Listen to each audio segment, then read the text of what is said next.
Michael జాక్సన్కైనా మరణం తప్పదు, ఇంకొకటికైనా మరణం తప్పదు.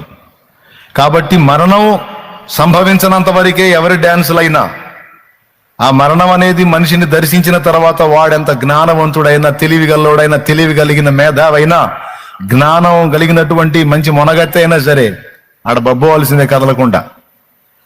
ఇది మనిషి బతుకు. ఇంతోటి భాగ్యానికి ఎచ్చులు ఎందుకు, జీవపు డంబం ఎందుకు?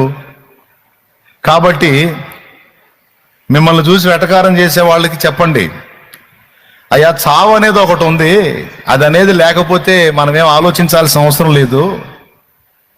మరణం అనేది ఒకటి ఉంది, దాని తర్వాత ఏం జరుగుతుందో ఎవడు చెప్పట్లా. కొంతమంది ఏమో దేవుడు ఉన్నాడు, తీర్పు ఉంది, నరకం ఉంది, పరలోకం ఉంది అంటున్నారు. కొంతమంది అరే ఇవన్నీ ట్రాష్ రా, ఉదర పోషణం బహుకృత వేషం అని, కూటి కోసం కోటి విద్యలని పబ్బం గడుపుకోవటానికి చెప్పే ముచ్చట్లు రాయి.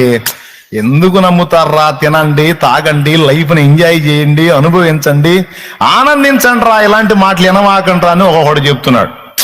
అంటే ఒకడేమంటున్నాడు, ఏమీ లేవంటున్నాడు. ఒకడేమంటున్నాడు, అరే దేవుడు ఉన్నాడు రా, తీర్పు ఉందిరా, శిక్ష ఉందిరా, రక్షణ ఉందిరా అని మాట్లాడుతున్నాడు. ఇక్కడ రెండు మన ముందే ఉన్నాయి, బాగా వినాలా. రెండు మన ముందే ఉన్నాయి. లేదనే వాదన మన ముందుంది, ఉన్నాడు దేవుడు, జడ్జిమెంట్ ఉందనే వాదన మన ముందే ఉంది.